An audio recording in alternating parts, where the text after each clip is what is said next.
अस्सलाम वालेकुम viewers, welcome to my channel crypto with Ishal. मैं हूं आपकी होस्ट इशाल फातिमा एक नई वीडियो अपडेट के साथ। सो व्यूअर्स, क्रिप्टो करेंसी के टॉपिक को लेकर आज एक डिवोटेड वीडियो होने जा रही है। बिगनर्स के लिए भी बहुत ही हेल्पफुल होगी ये वीडियो। तो बात करते हैं क्रिप्टो करेंसी के बारे में। देखिए, क्रिप्टो करेंसी को लेकर हमारी सोसाइटी में दो तरह के माइंडसेट है। एक तो ये कि ये फजूल है, स्कैम है, नुकसान ही नुकसान है, छोड़ो इसे। दूसरा ये माइंडसेट है कि भाई इसमें पैसा लगाओ, रातों रात अमीर हो जाओ, आर करो या पार करो, जैसे होता है ना जुआ, इसी तरह। सो व्यूअर्स, ऐसा माइंडसेट क्यों है? क्योंकि हमें मालूम ही नहीं कि एक्चुअल में क्रिप्टो करेंसी है क्या, डिसेंट्रलाइज सिस्टम क्या होता है, ब्लॉकचेन क्या बला है, और क्रिप्टो करेंसी की ज़रूरत क्यों पेश आई। इवन कि अगर मैं अपनी खुद की बात करूं तो मैंने खुद जब क्रिप्टो में इन्वेस्टमेंट स्टार्ट की थी तो बगैर किसी नॉलेज के स्टार्ट की, एंड नो डाउट मैंने नुकसान भी उठाया। फ़ायदा मैंने कब उठाया? फ़ायदा मैंने तब उठाया जब मैंने एक्चुअल में क्रिप्टो को जाना, समझा और सीखा। तो वीडियो होने जा रही है बहुत ही ज़्यादा इंटरेस्टिंग, बहुत ही ज़्यादा इजी कि इसे बच्चा भी समझ ले। और मैं दावे से कहती हूँ कि इस टॉपिक पे आपको किसी और वीडियो को देखने की जरूरत पेश नहीं आएगी। तो फिर अगर अभी तक आपने मेरी वीडियो को लाइक नहीं किया तो लाइक कर लीजिए, और चैनल को सब्सक्राइब नहीं किया तो चैनल को सब्सक्राइब कर लीजिए। क्रिप्टो करेंसी क्या है? फिर इस वक्त आपके वॉलेट में या आपकी पॉकेट में जो नोट है उसे आप टच कर सकते हैं ना। क्योंकि वो फिजिकली अवेलेबल है, वो आपकी मलकियत है, उस पर आपका होल्ड है। नहीं, यहाँ पर आप गलत हैं। उस पर आपका होल्ड नहीं, बल्कि जिस कंट्री में आप रहते हैं उसकी गवर्नमेंट का उस पर होल्ड हो, चाहे वो रुपया हो, डॉलर हो, यूरो हो या कुछ भी। अगर आज आप जाते हैं बैंक में अपने अकाउंट से पैसे निकलवाने, अगर आगे से ये कहा जाए कि जी आपका बैंक अकाउंट तो सीज हो चुका है, गवर्नमेंट ने सीज कर दिया है, तो आप क्या कर सकेंगे? कुछ नहीं। क्योंकि आपके बैंक अकाउंट पे भी उस गवर्नमेंट का ही होल्ड होगा जिस कंट्री में आप रहते हैं। तो बात यहाँ पर कुछ डिफरेंट हो जाती है क्रिप्टो करेंसी को लेके। क्रिप्टो करेंसी को हम कह सकते हैं कि ये करेंसी की एक डिजिटल फॉर्म है, मतलब हम इसे छू नहीं सकते, बल्कि ये जस्ट ऑनलाइन अवेलेबल होती है और इस पर गवर्नमेंट का कोई होल्ड नहीं होता। जैसे कि बिटकॉइन, एथेरियम, रिपल, मैटिक, बहुत सारी करेंसीज मार्केट में मौजूद है। तो यहाँ तक तो आ गया समझ, काफ़ी आसान है। अब हिस्ट्री अगर हम देखें, 2008 में क्या होता है, पूरी दुनिया एक खतरनाक फाइनेंशियल क्राइसिस को देखती है, जिसकी वजह से ना सिर्फ कई कंपनीज बैंकक्रप्ट हो जाती हैं, बल्कि कई लोग जॉबलेस भी हो जाते हैं। और ये सारा मामला कुछ गलत पॉलिसीज की वजह से अमेरिका से स्टार्ट होता है, बट इसकी गूंज जो है वो दुनिया भर में सुनाई देती है। तो होता क्या है कि जापान के रहने वाले होते हैं एक जनाब सातोशी नाकामोटो। उनको ये ख्याल आता है कि क्यों भाई मेरे पैसे पर गवर्नमेंट का कंट्रोल क्यों हो, गवर्नमेंट जब चाहे इसे डीवैल्यू कर दे। तो वो इजाद करते हैं क्रिप्टो करेंसी बिटकॉइन। जैसे कि हम अपनी कंट्री में ही देख लें कि रुपए की वैल्यू कितनी कम हो गई है। क्योंकि इस पर गवर्नमेंट का होल्ड है, गवर्नमेंट जितना चाहे इसे प्रिंट कर सकती है, और इससे ज़्यादा प्रिंट करने की वजह से ही आती है महंगाई, इन्फ्लेशन। तो आप मुझे बताएं, क्या गोल्ड की वैल्यू कम हुई? नहीं ना।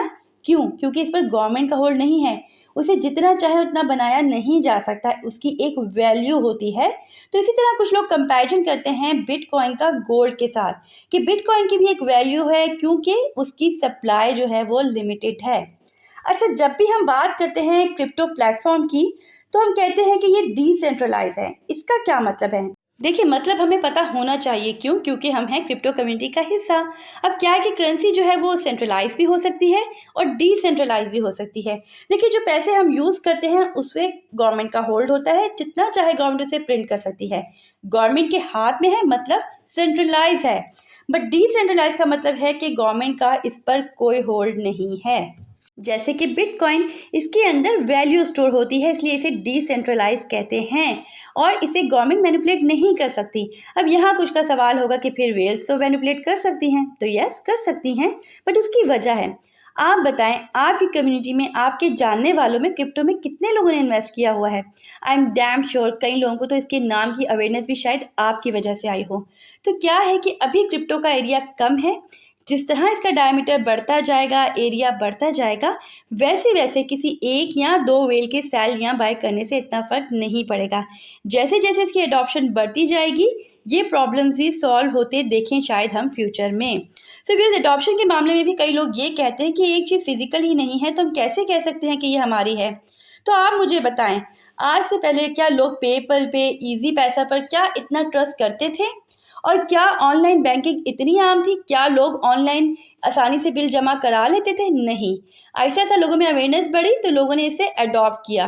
अब आने वाले वक्त में इसके प्राइस ऊपर जाएंगे या नीचे, या हम ये क्यों कहते हैं कि BTC का प्राइस बढ़ गया या घट गया?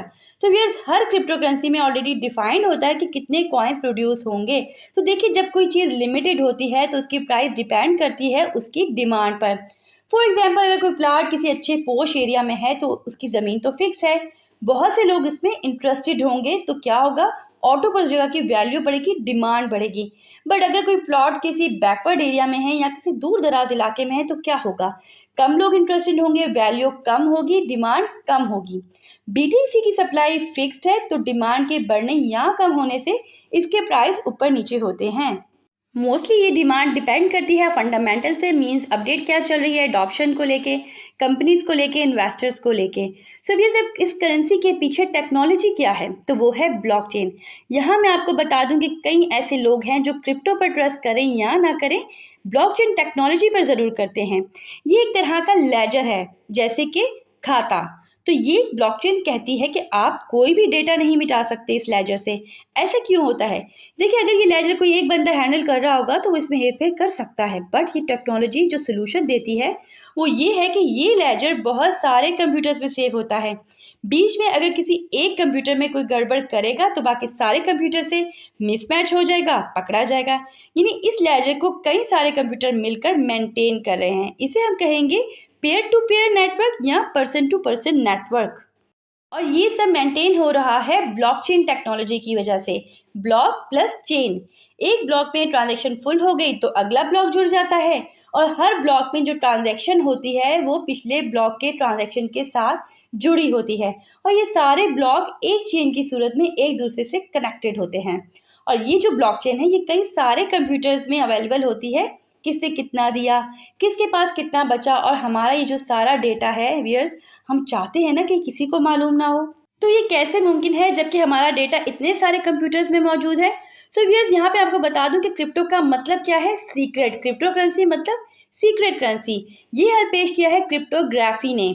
तो ये सब कुछ जो होता है ये कोड्स की सूरत में होता है। मतलब अगर मेरा नाम इशाल है तो हो सकता है मेरा कोड हो E112।